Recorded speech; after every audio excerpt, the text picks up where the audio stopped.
Hey guys, Firefly Sucko here, and this is the second version of the um,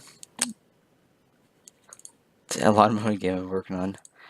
And so I decided when I was working on it, hey, why not make some videos of developing it?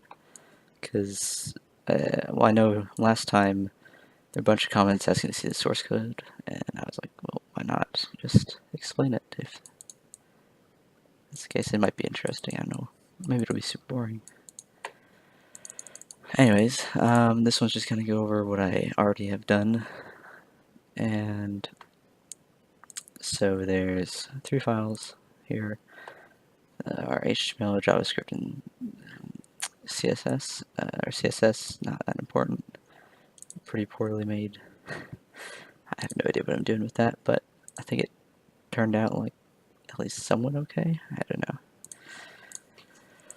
Then, that's not the right thing. Let's close that. Then our HTML here, we got just the basic head stuff, but we got our title, lawn, that's this right here. It just shows the title of whatever field you're on and like how much you're gonna be making for. It's actually, this is actually per tick, not per second, but then we got our currency div and currency div, the currency div and the currency div. Okay, so that's like this box, outer box here that has the money, and there's the other one is this currency, this thing here. Then we got our canvas, that's just the field. And there's the settings box, which has settings kind of header, and then the scientific notation checkbox that I can just check and switch between them. Yeah, so in the code here though, we got our HTML variables. This pretty much just is a way for me to reference all this stuff without doing like get element by ID every time. So they just kind of correspond, except for context here. That's just gets the canvas context. So the way this works, I have it this time, is there's the field class. I'm not sure if it's called a class in JavaScript, but whatever this object type is, it's the field. And this has just kind of all the constant information for each field. And each field has a field data that corresponds to it, which has all like the grid that makes it up, which is like each tile, like what color it is, like how far grown it is, the size, timeout, all that stuff. The X and Y of the machine. I got a couple different things here I'll get to. And this new number is a different thing I have made. So that is pretty much a class I made here for handling, maybe not a class, I don't know, I'm just going to call it a class, and it might be wrong. So I made this, it's for having like large numbers. I don't know, because I'd like to be able to make super giant numbers, and pretty much it just has the value, which is let's see, scientific notation. I'll look this up. I don't know what the names of each thing is. Okay, well, whatever this part is over here, that's the value, and this number here above the 10, the power, is just the exponent. When you add them, pretty much what it does is it says if the exponent difference, or well, it says if the God, that's 10 billion. Okay, if the value you're adding is at least a 10 billionth of the like current value, then it'll run the stuff. Otherwise, it'll just ignore it because like a 10 billionth is a pretty small amount. And I'm just kind of trying to prevent anything from going out of the bounds of whatever 308 or whatever it is. I don't know. And so what it does is that's the check, and then it says add the number, add the value of the number times 10 to the power of the difference between them. So that's pretty much just adjusting where it is, and just says, well, it just pretty much adjusts the exponent to fix. So the value is always going to be between 1 and like greater than equal to 1 and less than 10. Same goes for subtract, and multiply is slightly different. You just add the exponent, multiply the values, and run that, and then divide. You divide the value and subtract the exponent and stuff. Compare is just my like greater than equal to thing. Make look good. That's just makes the number look nice here. Ish. It took me a little bit because I had like have it adjust to all the different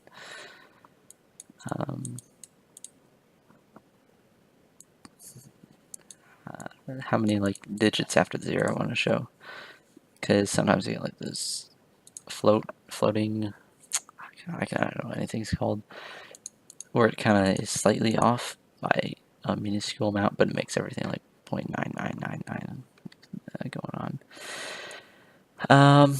And this is just like if it's scientific versus if you want the other thing. And I think it's possible that this is currently messed up, the per second thing, but if it's like less than 1, then it might be messed up. I don't know. Anyways, color gradient, that gets whatever the current color is supposed to be. Move machine, moves it. Oh, this time I have it moving, so before I had it like move up and down, and once it get down here, it just teleport back up. But this time I put like a little more effort in. Now it moves up and down and then moves back over. So slightly more realistic. I don't know, as realistic as this game could be. Grow field. So there's 2 things involved in growth. The growth of the field. Each field you have a growth speed for it and a growth power. The growth speed is how many grow each time, and the growth power is how much they grow by. And that's pretty much just saying set it to the maximum amount there. And something different this time, actually, this max growth here. So before you grew your field up to like a dark green. However, if I go back up here, if I set max growth to 2, this is like the second layer of growth. I refresh it, they start to turn a bluish color. And that's, I'm thinking of having like multiple layers of growth afterwards. It's kind of like a prestige thing you unlock. It's a kind of alien grass or something, I don't know. So that's what this color gradient's doing. It says color 1 is, so the growth colors, that's just RGB value array of those 3 values, and the each spot on the grid is a number. So like when the max growth is 1, they're all between 0 and 1, and then it goes up to 0 and 2, like whatever 0 and the max value is what they kind of go up to. So if you get the so it gets whatever the okay, so distance, that's like the distance between the gradients. That's whatever the growth value is there. So if it's so let's see, C1 equal whatever that first, so floor is whatever the value is, you get whatever one's below it, its current value. So if you're like between 0 and 1, then it'll be 0, which is the like light green because it's ungrown, and then it gets that +1 to whatever the next one is, and that's the dark green. And then if it's like above 1, then it'll become the dark green and light blue and stuff like that. And there's this array, and then it just pushes the RGB of like a little formula here that calculates where it's supposed to be. The move machine, it just does that little thing with a bit of math, not math, just conditionals. Every tick gets the field, gets the data, moves the machine, grows the field. So here it says money earned. Alright, so this is just how I'm storing how much money you're earning. So the money earned is starts off at 0, and saying if it's grown more than 90%, it'll mow it down to 0 growth. It'll add 1, and it will it'll add the balance money. It'll add that much, and it'll say money made to add that and update currency money. So what that means, I have the balance here. So the fields is just an array of all the fields I make, and field data is I don't know what it's called, but it has like the keys. Each one is a string, and the string is the field's ID, and then it corresponds to a field data object. The balance is just a string corresponding to a number object, and so what it does, so this money made is in the data, and it is to calculate the total money you've made since like your last upgrade or whatever. And here it says data.total ticks plus plus. That's the total ticks since your last upgrade, but there's no upgrades yet, so it's just total amount. And that's going to be right here. It clones the number, divides the money made here by the total ticks, and yeah, and so it gets how many for like how much money you're making per tick, and then it sets that to make look good. That should be per tick actually. And then it sets the timeout to whatever the timeout is. Buy, I haven't used it yet, but currency price, then it'll pretty much calculate whether you bought it or not. So you'd be like, if buy, do this, and it'll subtract and run the code inside if you have enough. Update currency, just that's it. So I was testing some currencies, and so I had 3. I had money, mulch, and mold.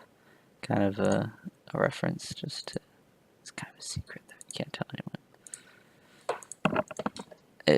Okay, I don't know what I'm doing apparently. Oh, okay.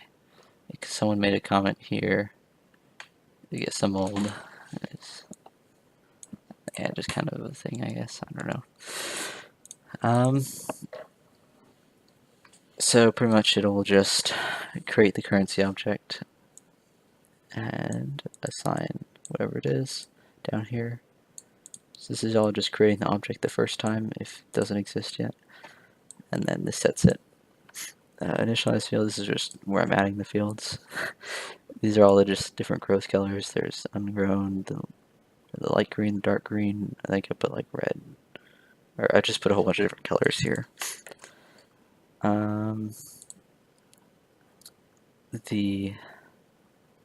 So this is put a lot of effort into the saving stuff this time, kind of. So I have my save, goes through all the fields and sets the data.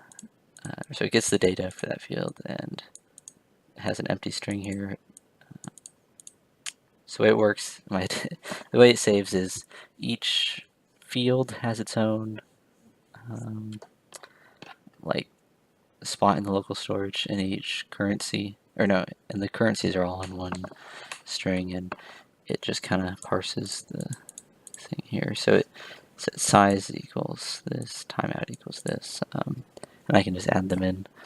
And then I have like load, if I want to load an integer, the string it's loading from. This is just the default value if it's not loaded, or if it can't find it, it'll return this. And the ID is just whatever I want to find.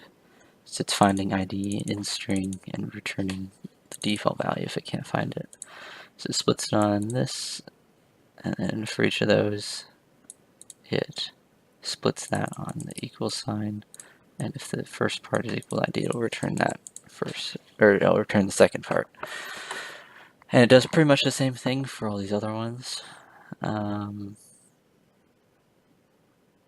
Actually, I don't know if it works at the number one, but we'll find out at some point. Load currency. It's just nice little function I had, and then sets the loading of those. And this is, do I want to show up even when you have 0 of them? Pretty much, because they're supposed to show up whenever you have more than 0 of them. Setup. That just runs all these commands at the beginning. Update adjusts the canvas size. It's actually based on the height, so it's not. It's based on whatever the smaller one is, I think, right? Nope, it's just based on height. I take back. Yeah, so it's just like if you're playing with a normal screen size, it should work, I guess. I don't know. Although I do need, I think, to make this show up on top of the field, because the field isn't as important as the buttons, I guess. Rendering the field, I can actually kind of set it to render multiple fields, since I did it this time. I was thinking maybe you could have multiple fields showing up at once. So it's the X, Y, and size. If I do that over 2, that over 2, and do canvas dot width over 2 and canvas dot height over 2, it will render 2 fields now. It'll render the same field twice, so I can kind of do that if I wanted. And then the border here. Although actually I could probably add the border in using CSS now I think about it. And that's pretty much how, this is the auto-saving, the rendering happens every, I might make that like something you change, how often you want to render. And it's separate from how often it takes. So it shouldn't, the rendering shouldn't slow down the tick rate at all. Yeah, so that's kind of how it works.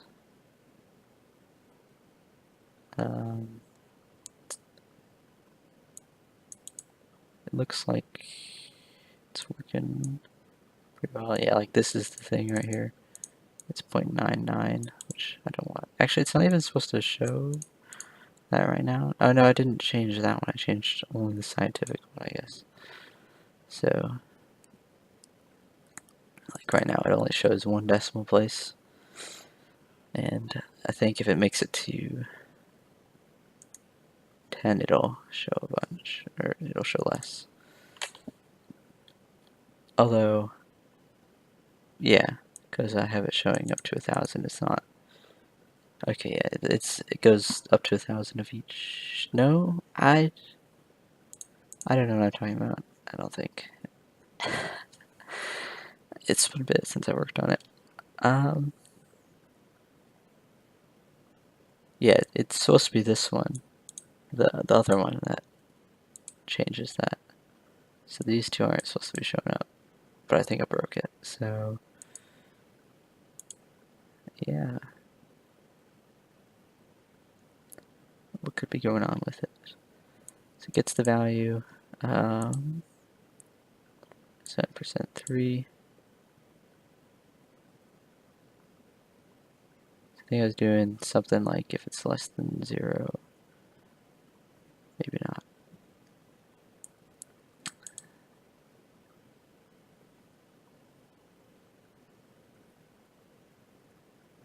So this is saying if it doesn't have a decimal and r is not equal to 1, it'll add in a decimal.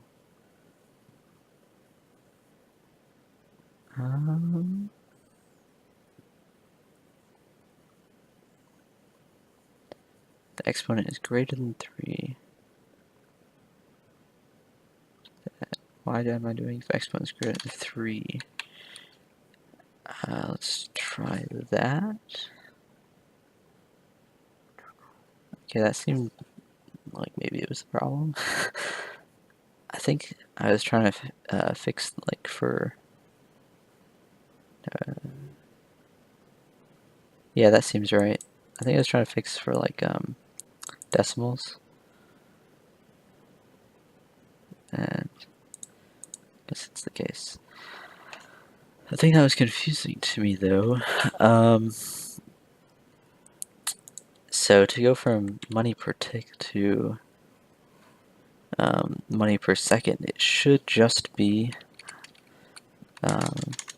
whatever the money per tick is times the ticks per second, right?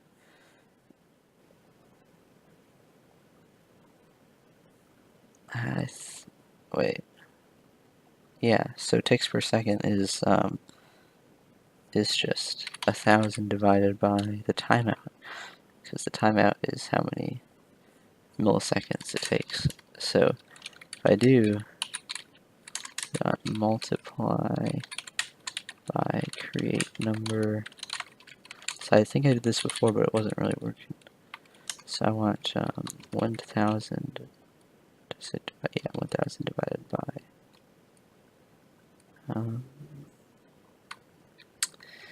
field data fields. Wait, no, why am I still? Okay, this is kind of outdated here. I'm just gonna do data timeout. There you want this one to be data.timeout, because I think at this point it kind of broke for me. This right now. I mean, I don't know. I could be right, actually. I might have done something wrong before. Well, we're gonna roll with it, and it might be inaccurate, but it won't really affect the game too much. I think it'll be alright.